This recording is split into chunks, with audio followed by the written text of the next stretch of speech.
In the summer of 1994, a man named Walter Hayes sat down in a lawn chair outside a double-wide trailer in Deming, New Mexico, hooked a microphone to his collar, and said, "I held its hand, and it looked at me. And I knew right then that nothing I had ever been told about anything was true." He was dying of pancreatic cancer. He had maybe 4 months. He had nothing left to protect. What he said next has never been officially acknowledged. The tape came to me through a circuitous route that I still don't fully understand. A researcher named Donna Falk, operating out of Albuquerque, had been quietly collecting deathbed testimonies from former military personnel for the better part of a decade. Men and women who had served in the American Southwest during the late 1940s and early 1950s. Many of them stationed at or near Roswell Army Airfield in New Mexico. She wasn't looking for sensation. She was, by her own description, a retired archivist with a surplus of time and a nagging conviction that the official record was riddled with gaps.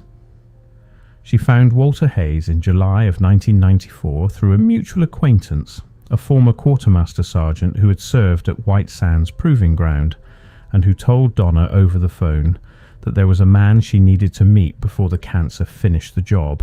She drove 5 hours. She set up a recorder. And Walter Hayes talked for 4 hours and 11 minutes without stopping. I have heard that tape. Not all of it is coherent. Some sections are lost to wind interference. In one long stretch, perhaps 40 minutes, the audio quality degrades into something that sounds almost deliberate, a kind of warbling distortion that Donna's sound technician later described as consistent with magnetic interference. Whether that interference was accidental or something else is a question I'm not equipped to answer definitively, but enough of it is clear. Enough of it is devastating, and that's where Walter Hayes becomes impossible to ignore. Let me tell you what he describes, not in abstractions, not in the vague, hedged language of men who are afraid. Walter Hayes describes specifics, he gives dates, he gives locations within locations, not just Roswell, but specific coordinates within the base, building designations, shift schedules, the names of the sandwiches served in the commissary on the morning of July 9th, 1947. He describes being summoned. He was 23 years old. He had been stationed at Roswell Army Airfield for 14 months, working as a security perimeter guard, the most unremarkable of assignments. Walk the fence, check the gate, sign the clipboard. He was not an officer. He was not a scientist.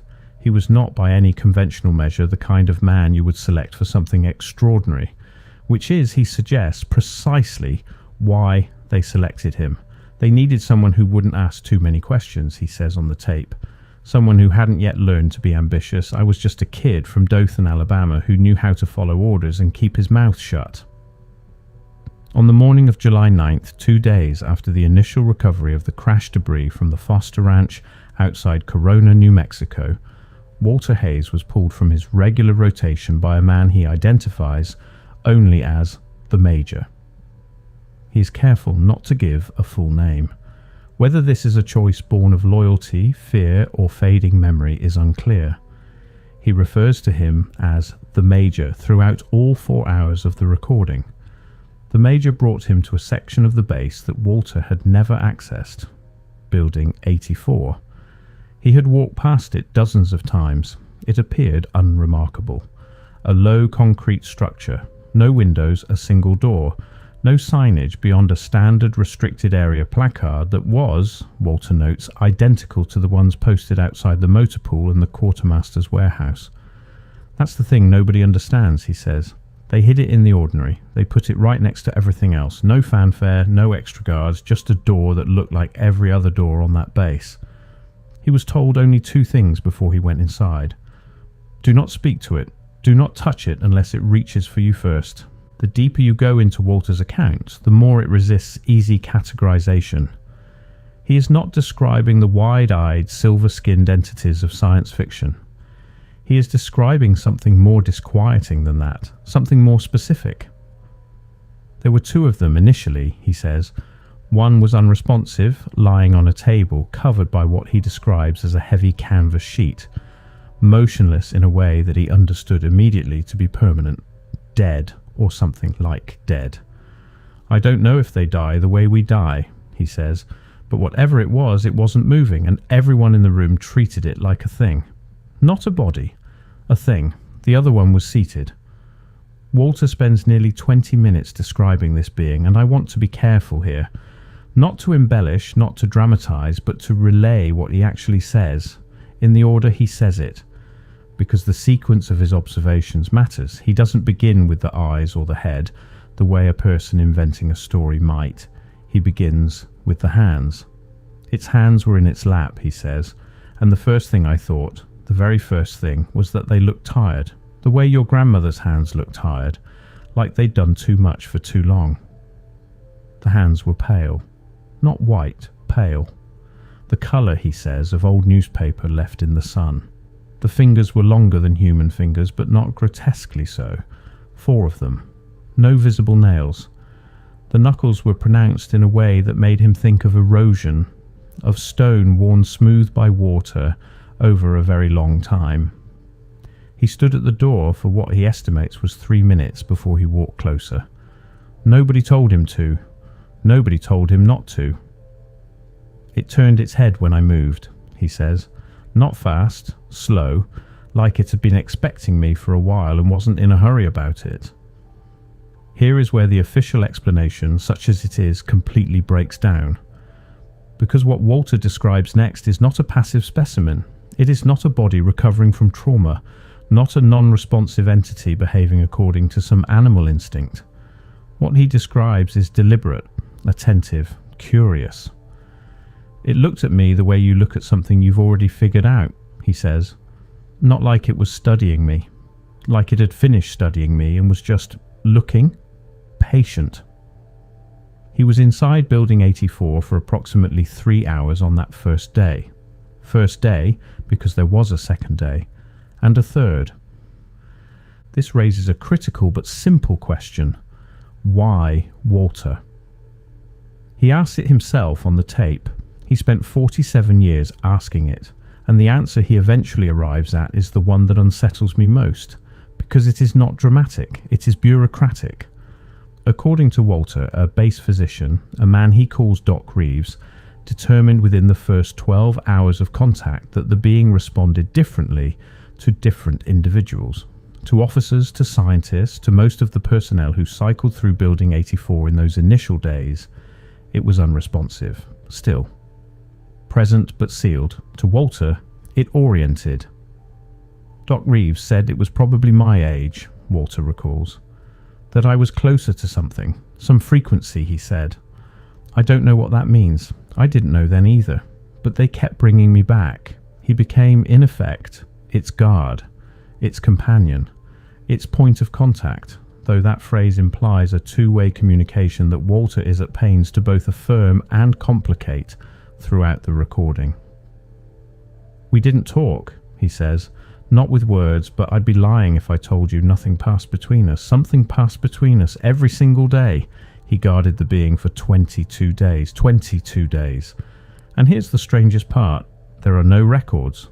Not of Walter's reassignment, not of Building 84's modified access logs for July and August of 1947. Donna Falk spent 3 years submitting Freedom of Information Act requests, targeting the relevant date ranges and personnel rosters for Roswell Army Airfield.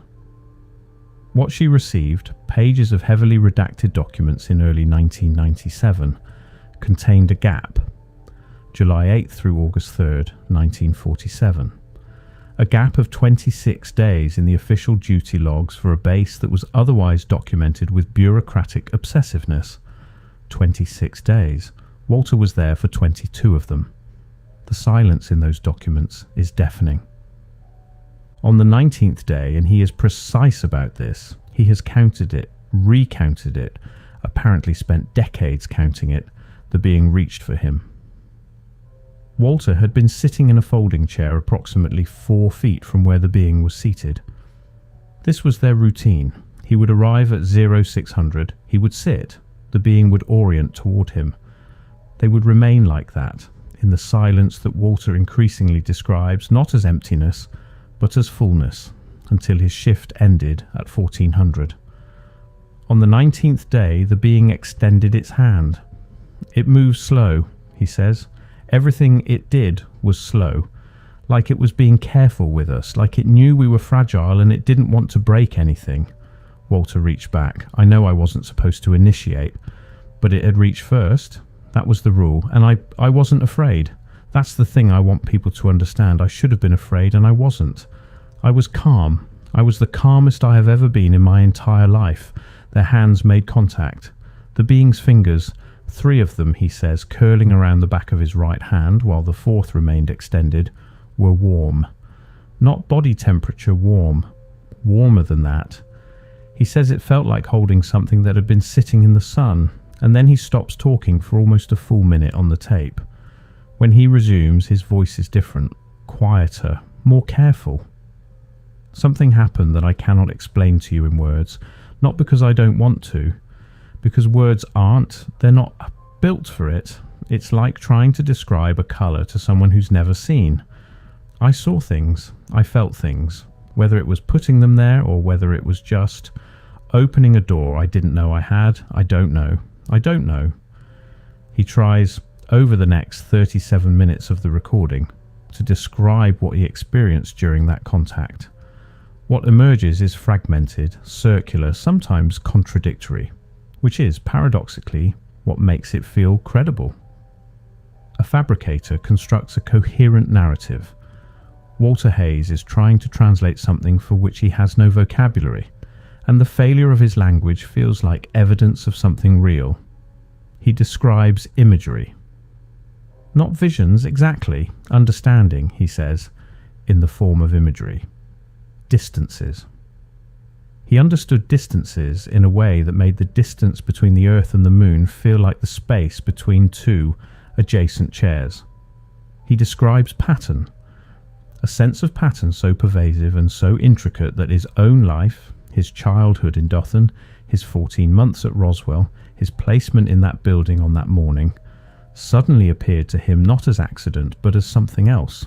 Not destiny, he is careful to say, something more mechanical than destiny, something more like precision. Like I had been placed there, he says, not chosen, placed, the way you place a tool where you're going to need it. The contact lasted, by his estimate, somewhere between 2 and 15 minutes. Time, he says, was behaving strangely. The being was gone by August 1st. Walter doesn't know how. He arrived on the morning of the 20th day, and Building 84 was empty. Not reorganized, not vacated with the deliberateness of a relocation. Empty. The folding chairs were still there. The table was still there. The canvas sheet that had covered the motionless body was folded neatly in the corner. But everything else, the beings, the equipment that had surrounded them, the small cluster of medical personnel and observers who had occupied the room's periphery during Walter's visits, was gone. The door was unlocked. He walked in. He stood where he had sat for 19 mornings. He looked at the chair where it had been seated. I stood there for a long time, he says, and I felt, this is going to sound like nothing. I felt like I'd missed something important, like I'd almost understood something, and then it was taken away before I could finish understanding it.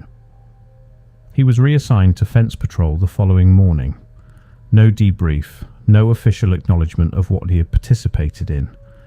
The major appeared once more, briefly, and told him, and this is Walter's precise recollection, "Son, the best thing you can do for yourself and for your country is to forget that you were ever cold." That phrase. Forget that you were ever cold. He never forgot it. He spent 47 years not forgetting it. The accumulation of what followed, a career, a marriage, children, grandchildren, the long, ordinary decades of a life lived in the American Southwest, none of it displaced what had happened in Building 84. If anything, the mundane weight of ordinary life made it more present, more insistent. Once you carry something like that, Walter says, you can't set it down.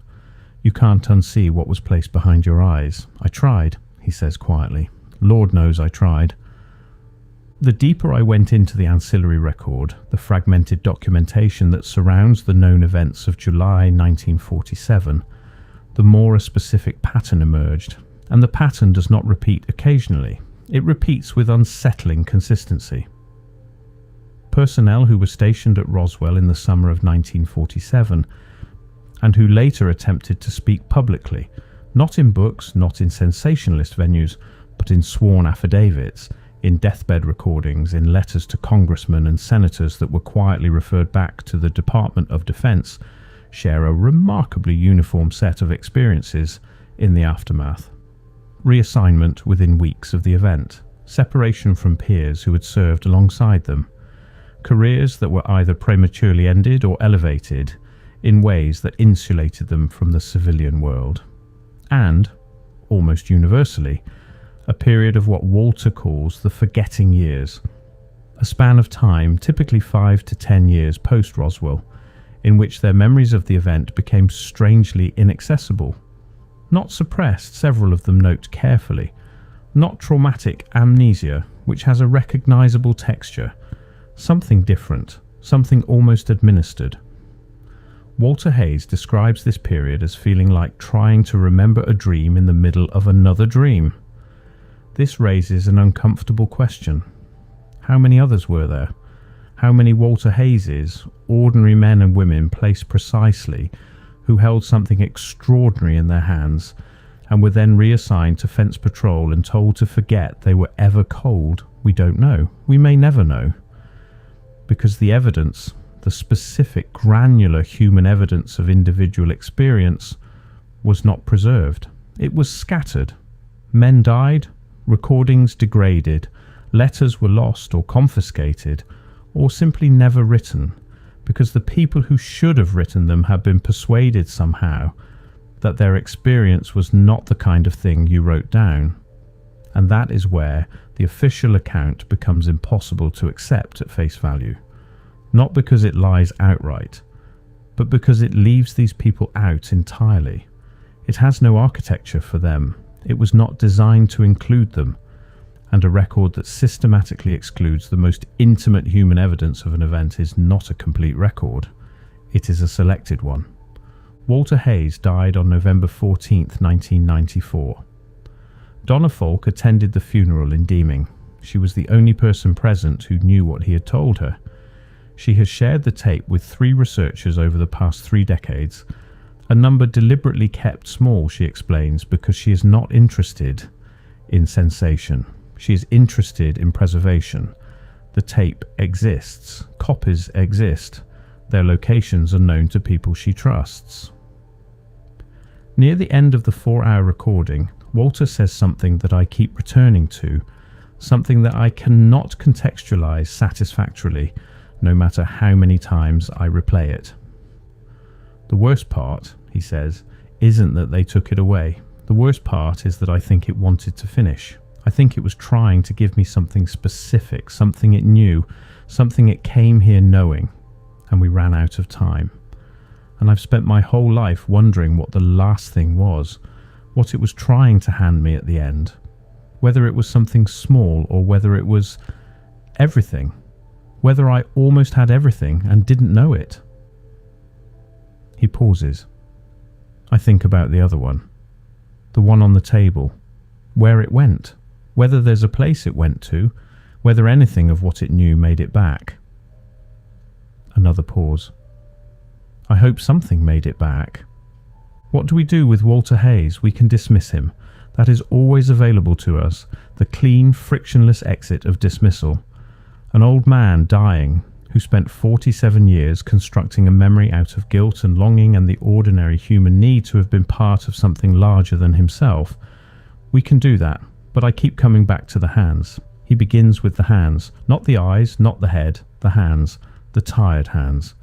He goes there first, the way a man goes to the detail that hit him hardest, the detail that lodged in him before he had time to craft it into something presentable. And I keep coming back to the phrase he uses, not once but 4 times over 4 hours, always unprompted, always with the same inflection. It was trying to give me something.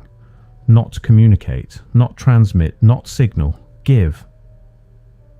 What was it? What knowledge arrived here, travelled whatever distance that distance represents, and then sat quietly in a folding chair in a concrete building in Roswell, New Mexico, waiting patiently for a 23-year-old boy from Dothan, Alabama to be placed close enough to receive it?